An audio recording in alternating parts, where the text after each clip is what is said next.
Welcome to the Politics Guys, a place for bipartisan, rational, and civil debate on American politics and policy. I'm Michael Baranowski, a political scientist at Northern Kentucky University. With me today is my co-host, my occasional co-host, Trey Orndorff, a political scientist at Oklahoma Christian University. Trey, how are you today? I'm doing real well. It's great to be with you again here on the midweek show. Yeah, it's we haven't had a chance to do one of these together in geez, I don't know, in quite Well, a I don't think while. we've ever done the Maybe midweek we show haven't. I together. don't know. So it's a first. Here we go. All right. Yeah, Well, let's just jump right into it. We have a lot of great listener questions here that we can address. heavens, So yes. yeah, we'll start with Jill.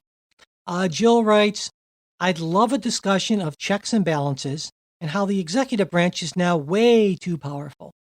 It has bodies of armed troops accountable to no one else. It can use these to round people up and imprison them with impunity and bar Congress and the media from entry.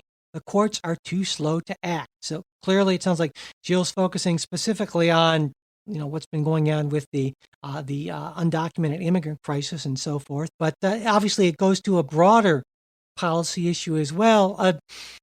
Trey, what do you think? Now, clearly, in Jill's question is an assumption that the executive branch is now way too powerful because she says, "Well, the executive branch is now way too powerful."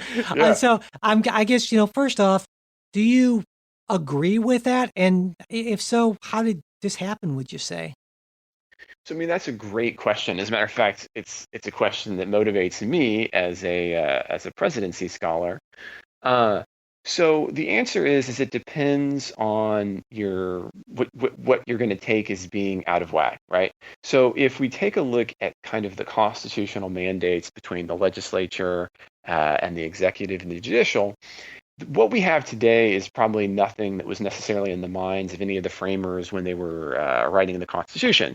So if your ultimate goal is to say, hey, I would like to see a balance that is in that sense constitutional, then I think you're absolutely right, Jill, that the executive branch has a lot more power than it did historically. So that leads to the question of why. And the answer on that front is that the executive branch has grown in its influence over time for a number of reasons. As a matter of fact, it's really interesting. You can take a look. Uh, our only PhD president was Woodrow Wilson, and he actually had a PhD in political science. And fascinatingly enough, even though he'll end up becoming a president, his textbook, so he wrote a general use textbook for college classes. And the title of his generalized textbook was Congressional Government. Now, Michael, I'm sure that you can agree with me. There are no textbooks, generalized American government textbooks that have Congress in the title No, today. no. Yeah. And so, even these kinds of small ways, we can see that presidents have become more powerful. So your question kind of is why is that? So why do we this shift, which is an accelerated shift? There's a couple of potential reasons why, but I'm going to focus on one, so because we have kind of a limited amount of time. And I think the big one is that the citizenry and voters have demanded action. In other words, they want things to happen rapidly and quickly in response to their votes. And Congress, as a deliberative body, can't deliver on that in the same way that the executive can. As a matter of fact, an executive can, in some instances, take unilateral actions, and those unilateral actions have increased as time has gone on in response to demands by voters. And so presidents have been able to wield this voter power to take a variety of additional powers. Now, you might say, well, I think inherent in your question is what can you do about it? And the answer is this isn't going to shift until when the president in power and his party, while they're in power, are willing to restrict the powers of the presidency. But the problem is that neither side ever wants to do that because that means losing out on something that the other party got to do. So imagine, President Obama, he came into the office and he actually made a lot of claims that he was going to restrict presidential power. Well, he did not. As a matter of fact, in a number of instances, he increased presidential power. Even in the way that documents are compiled, he increased presidential power, moving from the weekly compilation of presidential documents to the daily compilation of presidential documents.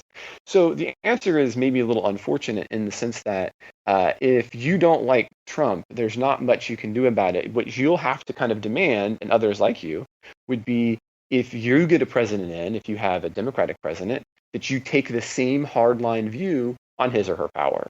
And until each party is willing to do that, I don't think that executive powers will abate in a serious way. I probably went on a little too long, Michael. No.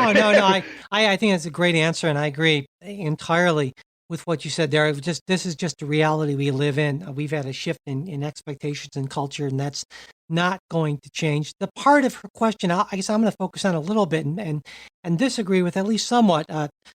Jill mentions that the courts are too slow to act. I actually think that if you take a look at specifically the Trump administration, the courts in many cases have acted incredibly quickly to basically issue injunctions and otherwise prevent the president from doing a lot of things that he would have otherwise been able to do without this. And so I think the courts are sort of, Trey, you're exactly right, of course, in saying that Congress just by its very nature cannot act quickly, but any individual federal judge can issue an injunction and they can act very quickly. And so if you take a look, for instance, at the immigrant situation, there have been all kinds of injunctions that have stopped the Trump administration from doing certain things until it could be determined if those things were actually legally and constitutionally okay. And so I think we're in a situation now where the courts have actually been the strongest sort of backstop against executive overreach. And so that to me is a somewhat encouraging thing. Now, of course, it can take years for the Supreme Court to definitively rule on these things, but that's what injunctions are for, essentially, in lower court rulings and so forth. So if you're concerned about executive overreach, I would say don't look to Congress for a solution. Don't look to the executive to be somehow become more restrained. The place you look to is the courts issuing injunctions and kind of putting a hold on things until, kind of whatever they can be essentially adjudicated. Now, there are, I think, two ways to look at this. You can say, well, isn't that judicial activism, jumping in and stopping a democratically elected, president from doing whatever he wants to do? And I think, yeah, you could certainly make that argument. On the other hand, I'd say, well, it also is kind of a sort of putting a slowing, kind of calming hand on things, and it doesn't stop the democratic process from kind of being carried out through the representatives, but it certainly gives a moment to pause to make sure no one's doing anything that's not okay by the law and the Constitution. So that's, I don't know, another way to look at it. I agree. And just as a quick footnote, because I know we need to move on, I would suggest, Michael, you talk about the negativity of, you stopping the democratic process. You always got to remember that the intention of our system is to be a Republican process, which means that in some cases, we do in fact want to put stops on majority policies if they are inconsistent with our legal system, which is what makes us different than many other countries. Yeah, absolutely. All right, moving on. John wrote in with a short, but I'd say important question for us. He asks, what motivates Trump's political allies beyond short-term outcomes? That's a really good question. And I understand because when you take a look and, every week, even this week, for the weekend show, we were talking, Michael and I, about, okay, why is the Trump administration doing this or that? And I kind of hear in this question, this kind of answer, like this kind of despair, like, well, why would anybody be willing to go down this road? And I think the beginning of the answer is there is a wrong assumption that many of the things that Donald Trump is doing are kinds of not popular. And I'll give you an example. In the weekend show, we were talking about the issue of free trade and how we now have this kind of view from the administration of a kind of a neo-mercantilism that wants trade barriers and sees interactions in a zero-sum game light. And one of the things that it kind of as a throwaway I would mention was, that was the same kinds of positions of the Bernie supporters. As a matter of fact, the the trade policies between Bernie Sanders and Donald Trump are not that different. So if we are going to talk about, so what motivates the allies? I don't think that all of the things that Donald Trump does are unpopular. And so having one's name attached to, say, some of those positions like trade, I think it's horrendous. But that doesn't mean that it's not a politically viable position, right? And those are very different things, right? There's something that can be right, and there's something that can be politically viable. So you're going to have to be careful here. I think some of the things that Donald Trump does, the reason it has support is because it has popular backing. So his allies see long-term electoral benefits to pushing those positions where it can be advantageous. Yeah. No, I certainly agree with that. And the other thing I'd point out for long-term benefits is, we're seeing Donald Trump appoint a second person to the Supreme Court, and there's certainly the possibility he will appoint a third. And if by some chance he, wins a second term, it's possible he could appoint 4 justices. You can see a scenario for that. And that, of course, has policy implications that would be lasting for many, many decades. Yes. And that's been that's a huge thing for a lot of people on the right, and you can understand why, basically. So, but I think when we talk about Trump political allies, we need to that's a broad categorization. Obviously, there are people who are true believers who just share these views with President Trump. Trumpites. Yeah, about immigration, about trade, that sort of thing. And their motives, of course, are very different from the folks who say, I want to catch on to this populist wave, or I don't want this wave to roll over me, essentially, and get some kind of challenge on my right and be knocked out, as we've seen many Republicans do. And so I think there are a variety of motives, certainly, but and that's the problem, of course, is most politicians, just by the nature of the way our political system is set up, have to consider, even if they want to consider longer term outcomes, they have to concern themselves with the next election cycle. And Yeah. so the system forces a sort of short-term outlook that is just unavoidable, really.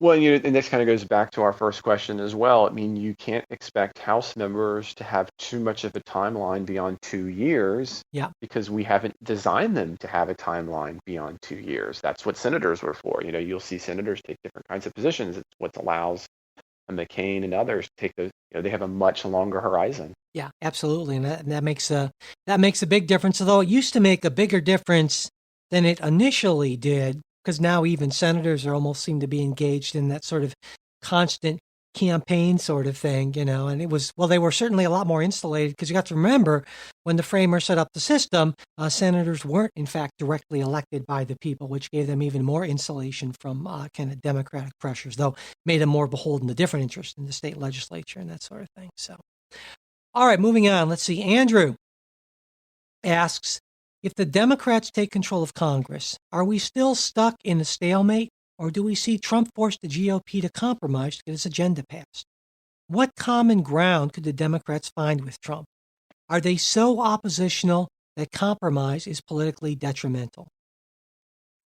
What a good question. Well, I guess this question, I would have answered this question very differently in February of 2017. Because my hope, after I got over my just shock and despair, my hope was that Donald Trump, he was certainly in a unique position, less beholden to the party that elected him than any president in modern memory, certainly, which meant he had a greater degree of freedom than any president. But he clearly decided that he wasn't going to use that to forge any kind of bipartisan, coalitions or compromises. And he has been, I would argue, the most polarizing in a series of polarizing presidents. So if the Democrats take control of Congress, and I think it's a strong possibility they will take the House, the Senate, not so much, but we'll see. There's definitely going to be a stalemate. I don't think there's going to be any sort of compromise. I think President Trump's agenda is going to be exactly as stalled as President Obama's agenda was after 2011, when his party lost control of Congress. There's going to be essentially slim to none in terms of common ground. the Trump administration is going to spend all of its time, not all of its time, but huge chunks of its time dealing with House subpoenas and panels and all that sort of thing.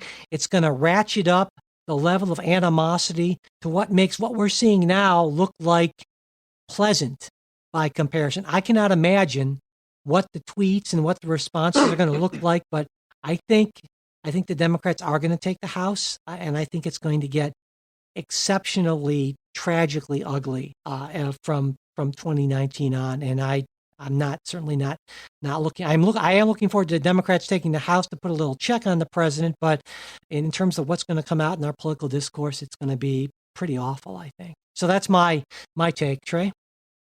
Yeah, I'm not quite yet as confident, and it's not because I don't think the Democrats can't win, but I'm not convinced that they will win the midterm elections and take over in 19 yet. So I think we're still too far out in the midterm election for me to be able to kind of whip the question or say, hey, what's going to happen when this happens? Uh, but let's just, for the sake of your question, assume that it does. I don't think you're going to see much different than what we've seen in the past. Congresses and presidents, when we had divided government, generally exist in a relatively stalemate position, except for on some big issues. But even in more recent times, those big issues, I'm thinking about like passing a budget, have become more difficult.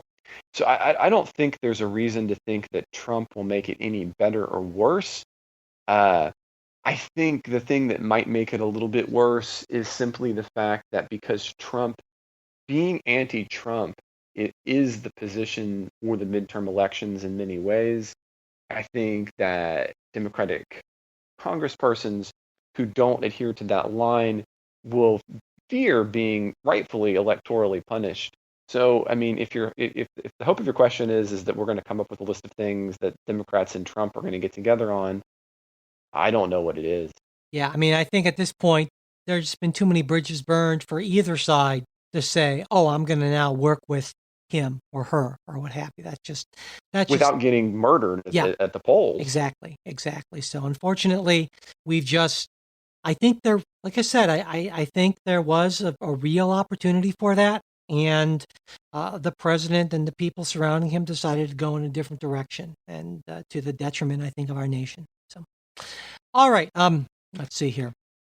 Alex asks, "What are your guys' opinions on the national debt? In my research, it's almost a 50-50 or 60-40 split, good or bad." Trey, what do you think? National debt. How do you feel about that? Okay, I don't know. I'm curious to see how we stack up on this one, Michael. So the deal for me is, as you might imagine, I'm a libertarian-leaning Republican. And so as a result, I see the national debt as being a significant problem. And now that's not to say that I think that we want to have necessarily no debt. As a matter of fact, there was one short, brief period when we had no debt after the Civil War, and it didn't turn out quite the way that everybody was hoping. But I will say that when your national debt starts to encroach too largely on your gross domestic product, you have a significant problem. And basically, the problem amounts economically to this in kind of a non-quantitative way. There's basically an invisible tax on citizens when as your debt gets bigger, and that invisible tax basically is added on to your already in place taxes, and that depresses economic outcomes across the board. And I think that there becomes a point. So your question may be, well, where's the proper point? What kind of debt do you want to have, and what debt do you want to have? That's a question I think we could have for debate. I'm not sure if that's an easy question to answer that quickly. But I will say, in broad strokes, I think the amount of debt that we have right now today and the rate at which we're racking it up falls into the category of economically harmful, and that in large part because it is pulling back on what the economy could be doing, minus basically this big invisible tax. Yeah, I agree. I think it's important to point out that you mentioned GDP. The way to look at the national debt, I would argue, and I think most economists would argue, is not in a dollar term, but as a percent of GDP, because that gives you more of a sense of, if you will, your ability to sort of handle that debt. If you think about it in these terms, like if I said I have a debt of, $100,000, making what I make as a college professor is that would be a considerable debt. But if you say, well, Bill Gates somehow managed to get a debt of $100,000 or something, well, that's not nearly as big of a deal, Hmm. obviously. So Or if think you about in terms of your house, right? The exactly, amount you can take out on your house continuously. exactly, and if you take a look over time at our debt to GDP ratio, it kind of forms a U from around 1945 to the present, basically. And of course, it was really high in the 40s because of World War II. Then it went way down and it stayed pretty low. Then it started creeping up around the early 1980s, when what we did essentially was we cut a lot of taxes, but we didn't actually cut spending. And so when you do that, you have to make up the difference by borrowing. Now, the weird thing about the United States, both for good and for bad, is we are able to borrow more at better terms than any other country in the world. In part, that's because we are seen as sort of the most stable economic country. In part, it's because the dollar essentially became the world's reserve currency. That gives us a special status.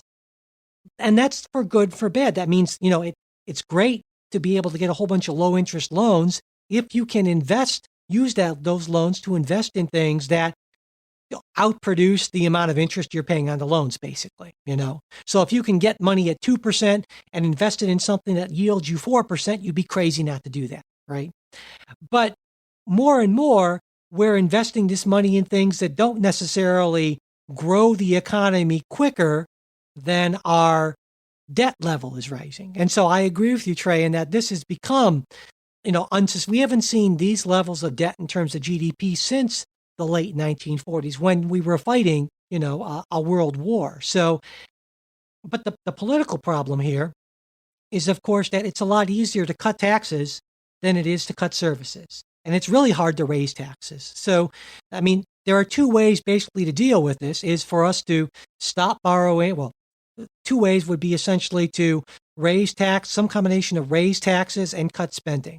That would work. But politically, good luck with any of that. As a matter of fact, if you're interested in this, I can also see if I can find it again. The New York Times for a while actually had a budget calculator where you could see actually how you could affect the debt based on Oh both the yeah, taxes and the. Do you remember that, yeah, I Michael? do remember that. Yeah, when you mentioned, I It played with was that for a really while. It was cool. fun. Yeah. And so your point there about like why that's hard is the big thing that's a drag now are the major services. So Social Security, Medicare, and Medicaid, which are going to be some. And without adjusting those, you have to have some serious adjustments in other ways to move the needle. And that's what makes this a difficult issue. Yeah, and basically, in addition to those entitlement programs, I mean, for various reasons, most of our defense budget is considered off the table too. And so when you talk about true, Yes. what's called discretionary spending, it's like 17, 18% of the budget. And so if that's the only part of the budget that you're willing to look at, that's super hard to deal with, our enormous debt by just working on that 17, 18%. You'd have to make such draconian cuts. And Yeah. so that's why if you just look at the spending cuts part and you only keep it to that 17, 18%, you're just in an untenable position.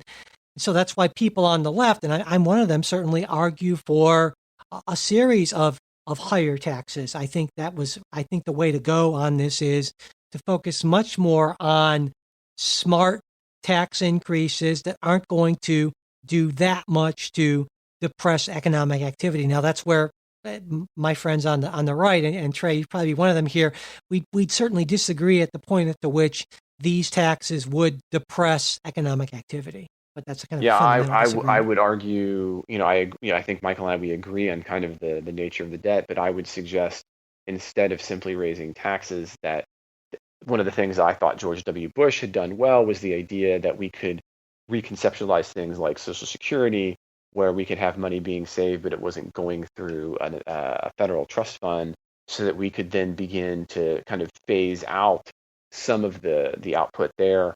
But I recognize that's not going to be a particularly loved position on the left. Yeah. Yeah, well, I would advocate for actually more government spending and just way more taxes on specifically financial services because I feel like uh, to a large part, they've essentially taken over the real economy, and they're these vampiristic middlemen who just drain so much out of the economy for so little good in so many ways. And I would just slam the financial services industry in a huge way, which will never happen because both parties are so enthralled to Wall Street, it just makes me want to throw up. But anyway, Well, and that's why you guys are still the Jeffersonian Democrats, right? I mean, yeah, that was Jefferson's position, but Hamilton wins out. yeah, I hate to be identified with Jefferson in any way, but boy, I do hate the financial services industry for what it's done to the country. Anyway, okay, moving on. Let's see. We have Douglas who asks, or who says, I'd like to see more discussion on practical things we can do to affect change.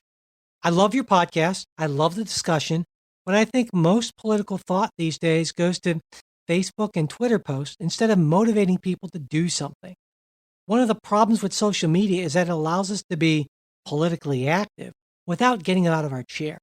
But the fights we have in the comments of our uncle's posts don't do anything. In fact, they are most likely counterproductive.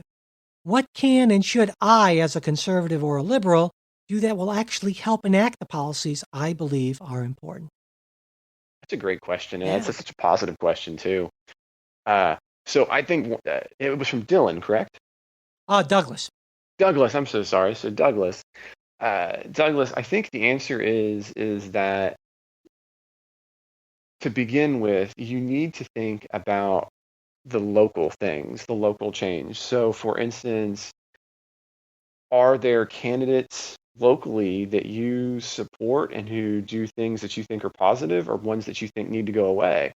At the local level, your input is huge. And by local, I don't just mean, I mean even your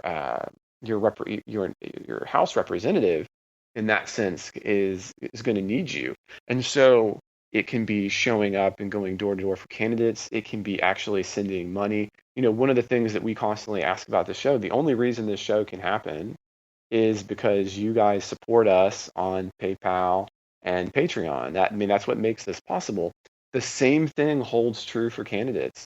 So if you have funds, and it doesn't take a lot of money for, say, a state legislative race, and so all of those dollars are really, really important, or the time that you can have to go door to door for that candidate is really important.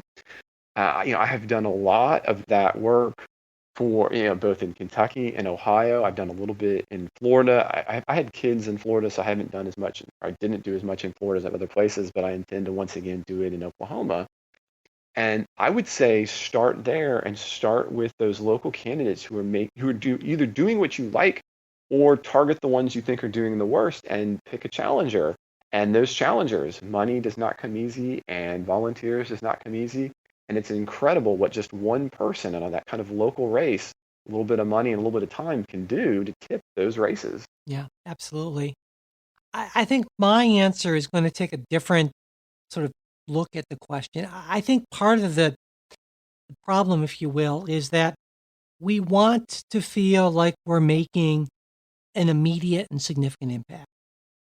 And the fact of the matter is, especially in national politics, unless you have a lot of money, that's just not possible for most people. You just if you're saying, I want to do something that makes this policy change on the national level, well, you're out of luck.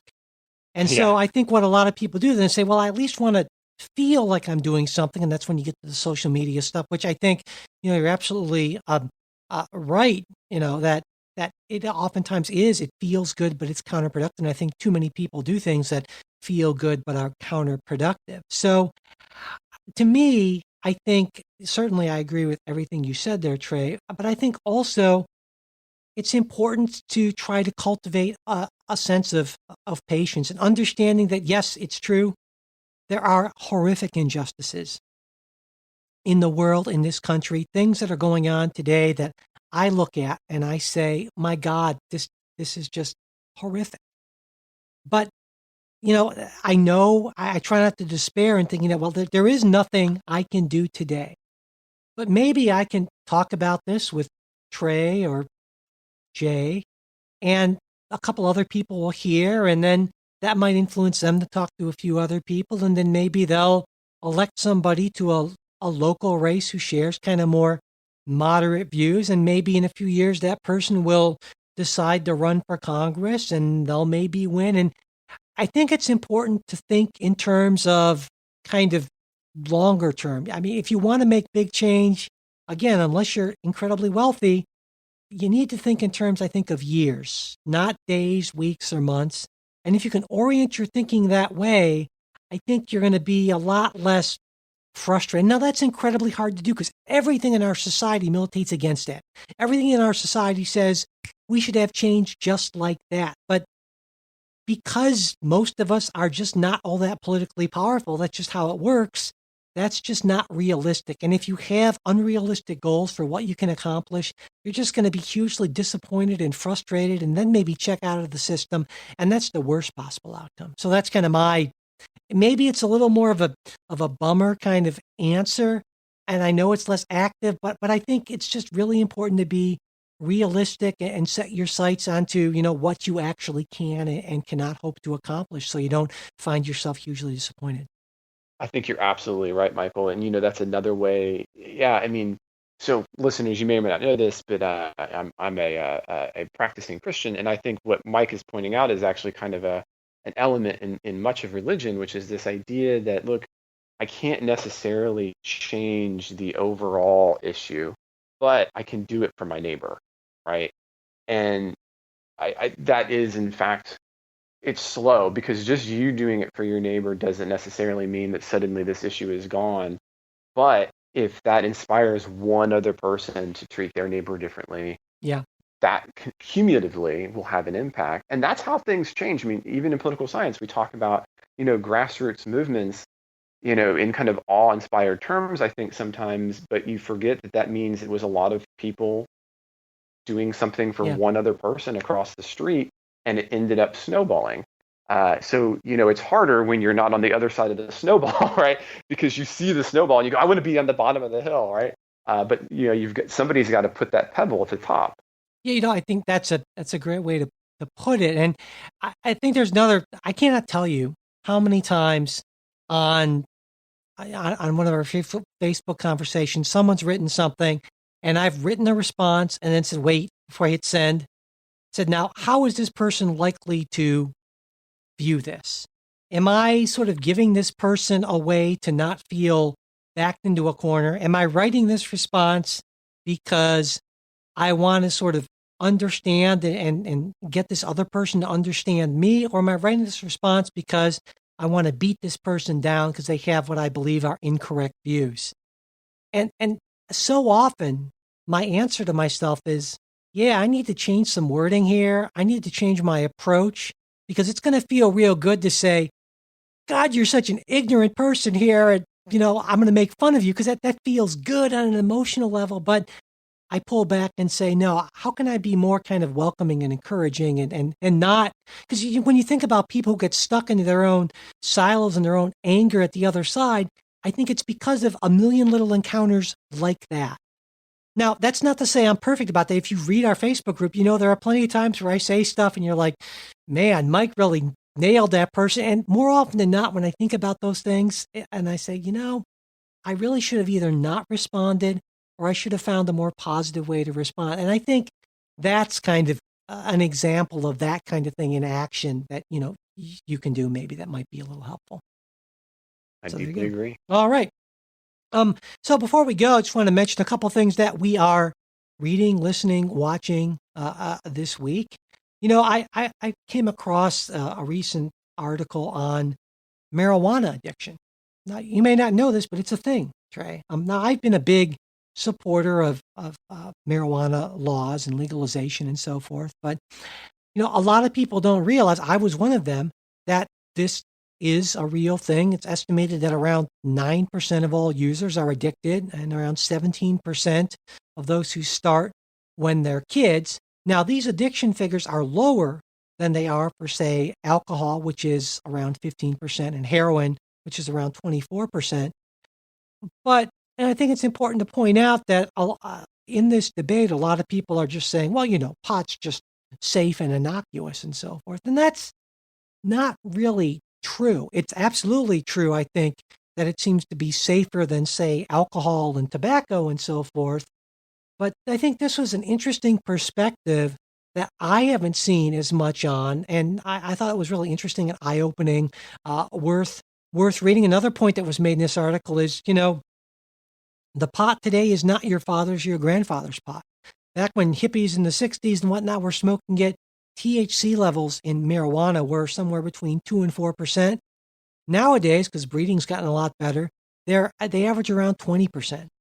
And in like extracts, they can go anywhere from 40 to 80%. So this can be some really powerful stuff. And we don't know. We don't have the data to know what the effects of this more powerful stuff is yet. We're going to find out. But, just a note of caution, I've been kind of on the bandwagon for legalization, letting states do what they want to do. But it's important to keep this part of the story in mind, too. That's why I found this to be a valuable article. And I always like finding well-argued things that push back against something that maybe I thought I know or introduce new facts to me, because it's important for me to have that sort of check on my enthusiasm. So I recommend that. That's really interesting, Michael. And I know you have something you mentioned, kind of an unusual pick. What is that? Yeah. So, as Michael was pointing out, I am moving from Ormond Beach, Florida, all the way out to Oklahoma City. And so, in between, I'm taking my family on vacation. And so, one of the things, we went to the mountains. And so, I think this is important for everybody. I unplug, and so that means I haven't had my devices on. I haven't been keeping up with every tick of everything as it's been coming in. Oh, good for you, man! Yeah, That's exactly. admirable. As a matter of fact, I was out on Andrews Bald one day, and we didn't even have internet. But be that as it may, so my family were doing that. But when we were driving, I have audiobooks. I love to listen to audiobooks on the way. So I was trying to pick something because my 6-year-old, almost 7-year-old son was going to be driving in my car, because we're driving all of our stuff in car separately. And so we were actually going through. So I was trying to pick something that I really liked when I was his age. So we re-listened to Tom Sawyer, The Adventures of Tom Sawyer, and that has been a lot of fun. And so one of the things I want to kind of point out for our listeners is, whether it be Tom Sawyer or something else, go back to one of those books that you just really loved, and re-listen to it. It has been a lot of fun to do it again. It's been a lot of fun to do it with my son TJ, and getting to kind of experience it again through his view has been really cool. And so we got all the way to Mima and Papa's. That's what we're doing up here. And when we were coming in, he goes, "Dad, you got to go around the block," because we wanted to finish the chapter, right? So, so do that again. And if you have a kid, maybe listen to that with them or read it out loud, and kind of get to re-experience something. And so for me, hey, maybe for you guys it was Tom Sawyer. It was for me. But maybe it's something else for somebody else. But that was what we've been doing. Oh, it's an excellent recommendation. I like that a lot. All right, well, that does it for this week. But before we go, I do want to thank everyone who's checked out Politics Plus. This week I talked to Beck Dory Stein, who was a White House stenographer under both the Obama and Trump administrations for a little while. And she had some great stories to tell. It was a lot of fun, and I think very informative as well, talking to her. Of course, you can find Politics Plus wherever you get podcasts, or at the Politics Plus website, politicsplus.us. So that's it for this episode. Thanks, everyone, for listening. We do hope you like what you heard.